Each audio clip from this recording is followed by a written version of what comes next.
நீங்க மருத்துவத்துறை தான் நீங்க படிச்சீங்க இல்லையா? மருத்துவத்துறையில தான் படிச்சிருக்கீங்க. அறிவியல் துறையில தான் இருந்திருக்கீங்க.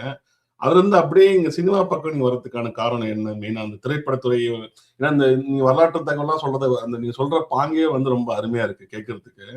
சோ திரைத்துறைக்கு வரணும்னு ஏன் நினைச்சீங்க நீங்க? அதுதான் இப்ப மருத்துவத்துறையில இருந்து. மருத்துவத்துறை ஆமா. மருத்துவத்துறை என்பது அது பின்னால ஏற்படுத்தப்பட்ட ஒரு தேர்வு. ஏற்றுக்கொண்ட ஒரு தேர்வு. அதை தேர்ந்தெடுக்கிறோம். எப்போ பட்டம் படிப்பு முடிக்கும்போது, அதற்கு முன்பாக கூட அல்லது உயர்நிலை கல்வி முடிக்கும்போது தான். ஆனால் இந்த கலையும், இந்த வரலாற்று தேடலும் நமக்கு மிக சிறு வயதிலிருந்தே நம்ம உடனடியே வளர்ந்து வந்திருக்கிறது. அந்த அடிப்படையில கலை, பண்பு அப்படிங்கிறது. அப்புறம் திரைத்துறைக்கு போகணும் என்கிற முடிவ வந்து நாம உயர்நிலை கல்வியில படிக்கும்போது, அல்லது பள்ளிக்கூட காலங்கள்லேயே பள்ளியில வந்து நாடகங்கள், அதன் மூலமாக சமூக கருத்துக்கள் பரப்புவது, இதுவாக இந்த ஊடகமாக அப்போ வந்து நாடகம் தான் இருந்தது. அதன் ம். மூலமாக மிக சிறு வயதிலிருந்தே நாடகங்கள் நடத்துவது, அதில் பங்கேற்பது, அதை இயக்குவது அப்படிலாம் இருந்து கொண்டிருந்ததுனால, இங்க நம்மளுடைய வாழ்க்கை வந்து வேறா இருக்கு. நம்ம மக்களின் வாழ்க்கை, அதுவும் நம்மளுடைய வேளாண் குடி மக்களின் வாழ்க்கை, எல்லா சமூகத்தின் மக்களின் வாழ்க்கையும் நம்ம நேரடியா பார்க்கிறோம். எப்போதுமே மக்களோடு இருந்திருக்கிறோம் சிறு வயதிலிருந்து. பெருவாரியான மக்களை நாள்தோறும் சந்திக்கின்ற இடத்தில் இருந்திருக்கிறோம். அந்த அடிப்படையில பார்க்கும்போது, தமிழர்களின் முகமாக அப்போதிலிருந்து இப்போது வரை இருக்கிற தமிழ் திரைப்படம், தமிழர்களின் வாழ்க்கையை பிரதிபலிப்பதாக இருக்கிறதா? என்றால் இல்லை. நாம் புரியுது. திரைப்படங்களை ரசிக்கிறவராக இருந்தபோது கூட, எல்லா காலத்திலும் காதல் பற்றிய படங்கள் தான் பெரும்பான்மையாக இருக்குது. இதுவரைக்கும் ஒரு 6000 திரைப்படம் தமிழ்ல வந்திருக்குன்னு வச்சுங்களேன். அதுல ம். நீங்க எடுத்து பாருங்க. எடுத்து எண்ணி எண்ணி சொல்லிறலாம். சமூக படங்கள் அல்லது நாட்டிற்கான படங்கள், மக்களின் வாழ்க்கையை பேசுகிற படங்கள் என்று எண்ணி சொல்லிவிட முடியும். மற்ற உண்மதான். எல்லாமும் அதனுடைய மையக்கருவாக காதல் தான் இருந்தது. காதலின் வேறு வேறு பார்வை, வேறு வேறு கோணங்கள், இன்னும் சொல்லப்போனால் உச்சக்கட்ட கவர்ச்சி.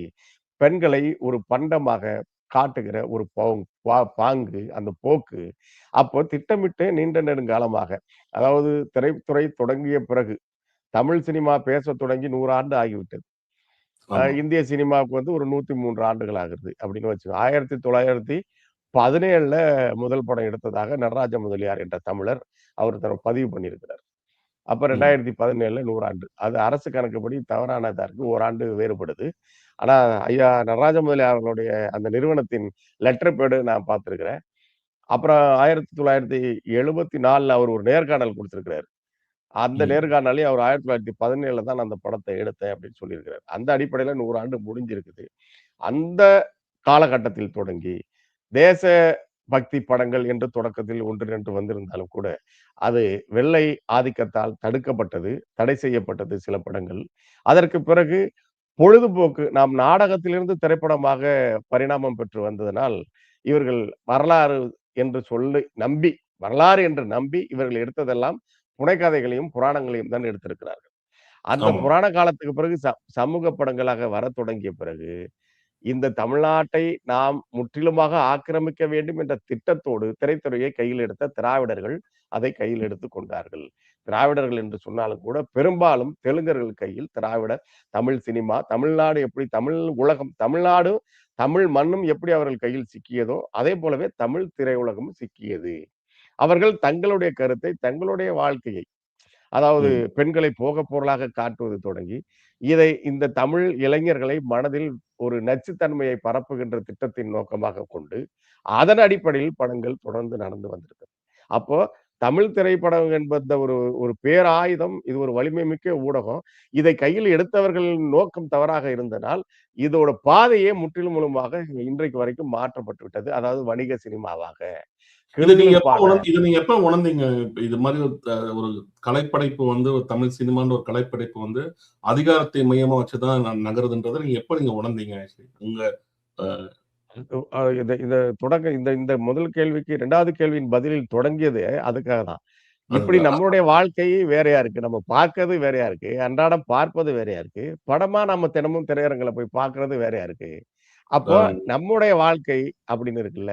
இந்த ஊடகத்தை சரியாக பயன்படுத்தினால் இங்க பெரிய மாற்றத்தை உருவாக்க முடியும் என்ற ஒரு புரிதல் ஏற்பட்டு தான் திரைத்துறை நோக்கி நகர்ந்து வருகிறோம். அந்த உறுதியோடு வருகிறோம். எதை சொல்லணும்? என் வாழ்க்கையை சொல்லணும். என் ம். மக்களின் வாழ்க்கையை சொல்லணும்.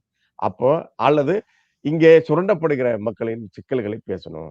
யார் சுரண்டுகிறார்கள் என்பதை பேசணும். அதையும் வணிக சினிமாவாக வெற்றிகரமான சினிமாவாகவே எடுக்க முடியும். அப்படி செய்யணுங்கிறதுக்காக வந்த பிறகு தான் நாம வெளியிலிருந்து பார்க்கிற திரைத்துறை வேறு.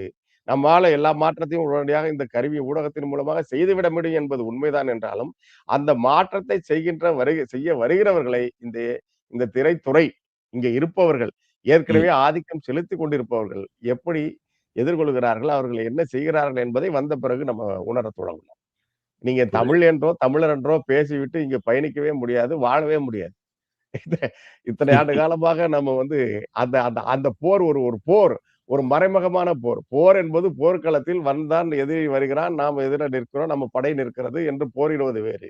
ஆனால் இங்கே யார் இனம் போன்று இனமெல்லார் கேண்மை என்று வள்ளுவர் சொல்வது போல, நம்மவனாகவே அவன் இருப்பான். நம்மவன் என்று சொல்லிக் கொள்வான். ஆனால் அவன் இங்க இருக்கிற யாரும் இந்த இந்த துறையை கைப்பற்றி விடக்கூடாத அந்த வேலைகளை தொடர்ந்து செய்து கொண்டே தொடர்ந்து. இருக்கிறார்கள். இதெல்லாம் உடைத்து இயக்குனர்கள் வந்தார்கள். இயக்குனர்கள் ம். வந்த பிறகு ஆ வாழ்க்கை குறித்த சில பார்வைகள் வந்தது. நம்முடைய வாழ்க்கை எப்படி இருக்கு? ஐயா பாரதிராஜா அவர்கள் வந்த பிறகு, இவரு சேரன் அவர்கள் வந்த பிறகு, இப்படியான படங்கள் வரத் தொடங்கியது. ஆனாலும், அது இங்க இருக்கிற நம்மளுடைய அரசியலை நாம் எப்படி வீழ்த்தப்பட்டிருக்கிறோம் என்பதை பேசியதா என்றால் இல்லை. அதுக்கு காரணம் முதலீட்டாளர்கள், தயாரிப்பாளர்கள் என்று சொல்லப்படுகின்ற அந்த இடத்தில் இருப்பவர்கள் நம்முடைய தமிழர்கள் சுத்தமாக இல்லை என்ற ஒரு நிலை இருந்தது. இப்போது ஓரிருவர் இருக்கிறார்கள். ஆனால் அவர்கள் தங்களுடைய நடைமுறை சிக்கல்களை பெரிதாக கணக்கில் எடுத்துக்கொண்டு இப்படியான முதலீடுகளை செய்ய தயாராக இல்லை எனும்போது, உலகம் மிக மிக சிறந்த திரைப்படங்கள் என்று சொல்கின்ற அளவுக்கு தரமான ஒரு திரைப்படங்களை எடுக்கக்கூடிய ஆற்றல் மிக்க படைப்பாளிகள் இங்க இருக்கிறார்கள். இருக்கிறார்கள். எல்லா ம். காலத்திலும் இருக்கிறார்கள். ஆனால் இந்த வணிக சூழல் அதற்கான வாய்ப்பை தர மறுக்கிறது. அதற்கு காரணமாக அதை பின்னிருந்து இயக்குற பெரும் முதலாளிகள் வேற்று மொழியை, வேற்று இனத்தை சேர்ந்தவர்களாக இருக்கின்ற சூழல் நீண்ட நெடுங்காலமாக திராவிடர்கள் எல்லா துறைகளிலும் கோலோச்ச தொடங்கியதனால், அதனோட தொடர்ச்சியாக இன்று வரையிலும் திரைத்துறையிலும் நடக்கிறது. இது இப்ப மிக முக்கியமா பார்த்தீங்கன்னா, இப்ப சல்லியர், அப்புறம் சல்லியர்கள் படமும், இப்ப மேதகு படம். இந்த மேதகு படம்லாம் வந்து பார்த்தீங்கன்னா, அத வந்து தயாரிக்கிறதுக்கே வந்து ரொம்ப கஷ்டமா இருந்துச்சு. ஏன்னா, உலகம் முழுக்க இருக்க தமிழர்களிடம் சிறு சிறு ம த த கொஞ்சம் கொஞ்சமா அமௌண்ட் வாங்கி தான் அந்த படத்தை உருவாக்குனாங்க. அத ரிலீஸ் பண்றது கூட இந்தியாவுடைய சர்டிபிகேட்லாம் கிடைக்கல. அது வந்து ஓடிடில தான் ரிலீஸ் பண்ற மாரி நிலைமை இருந்துச்சு, மேதகுவ. அதுவும் ரொம்ப பெரிய போராட்டத்துக்கு அப்புறமாட்டு தான் ரிலீஸ் பண்ற மாரி நிலைமை இருந்துச்சு. ஏன்னா தயாரிக்கிறதே ரொம்ப கஷ்டமான நிலைமை இருந்துச்சு அந்த படத்துக்கு. இப்ப சல்லியர்கள் வந்து ஆமா. நம்மளுக்கு தெரிஞ்ச மாரி சுரேஷ் காமாட்சி போல ஒரு தமிழ் உணர்வு மிக்க ஒரு நபர் அவர் கையில இருந்து ஒரு படம் ரிலீஸ் ஆக போகுதுன்னு ஒரு நம்பிக்கையா ஒரு நம்ம நம்ம நம்ம நம்ம வரலாற்று பேசுற திரைப்படங்கள் எல்லா தியேட்டர்களும் எல்லா திரையரங்குகளிலும் தமிழ்நாடு ஃபுல்லா வரும். இந்தியாவும் சர்டிஃபிகேட் பண்ணியிருக்கத அப்படின்ற மாதிரி நம்பிக்கை இருந்துச்சு. ஆனா அத வந்து இந்த அளவுக்கு அதையும் ஓடிடிலாம் ரிலீஸ் பண்ற நிலைமைக்கு உருவானத வந்து நீங்க எப்படி பார்க்குறீங்க?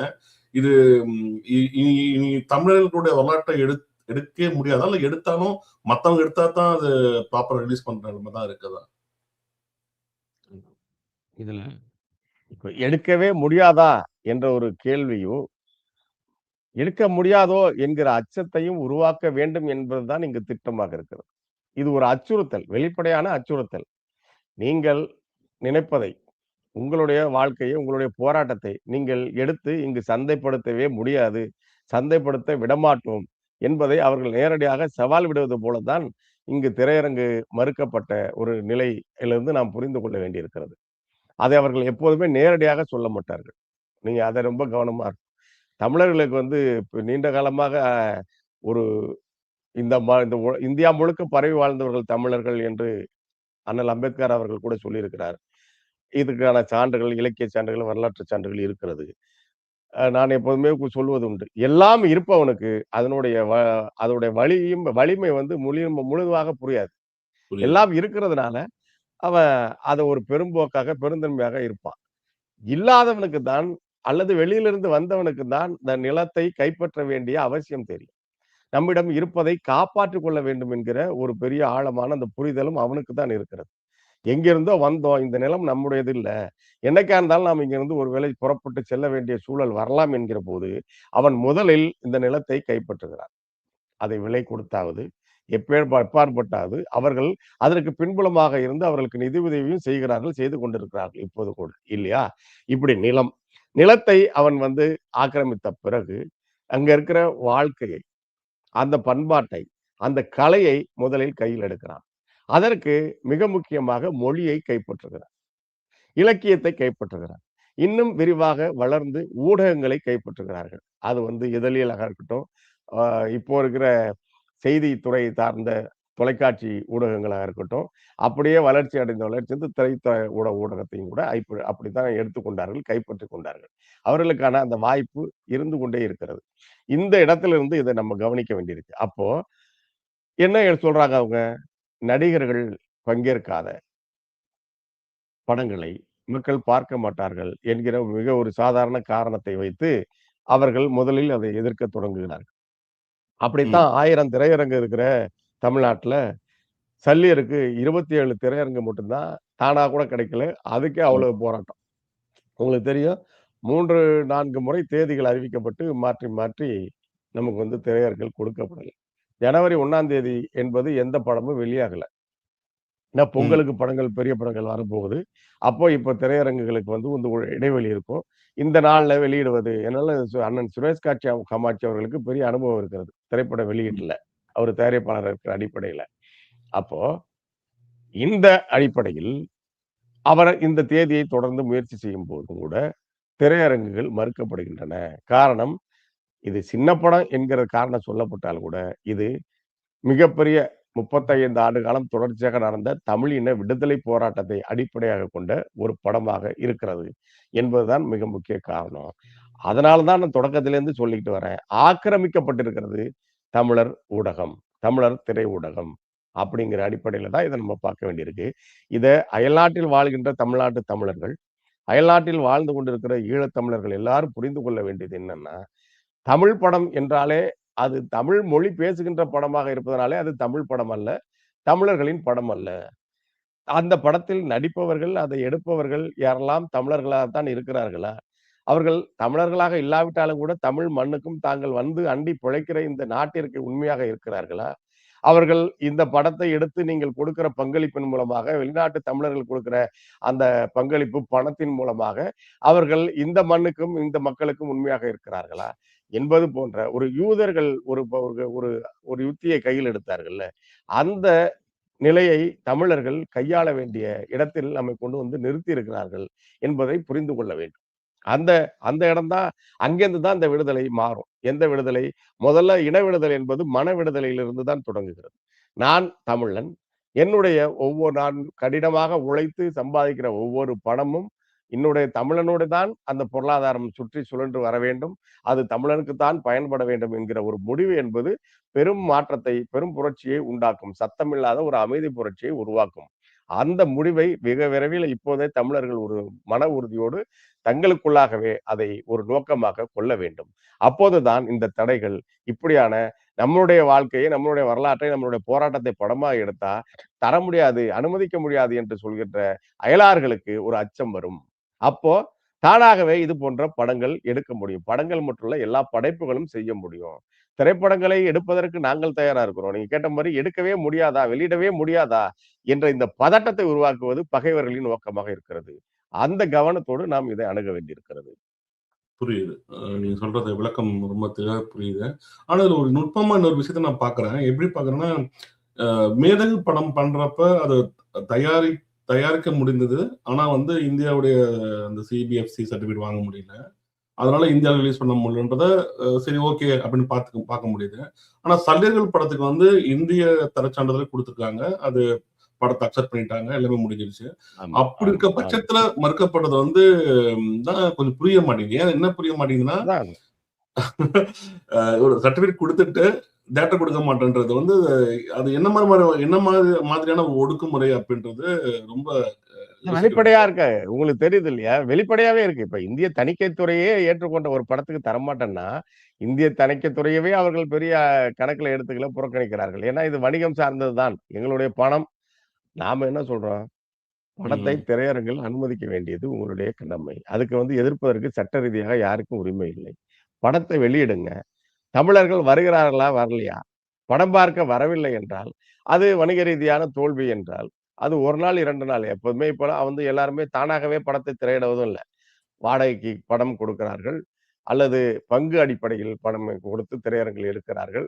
அப்போ பணத்த வாங்கிக் கொண்டு அப்படித்தான் இங்க பல படங்களே ஆமா. வெளியிடப்படுகிறது.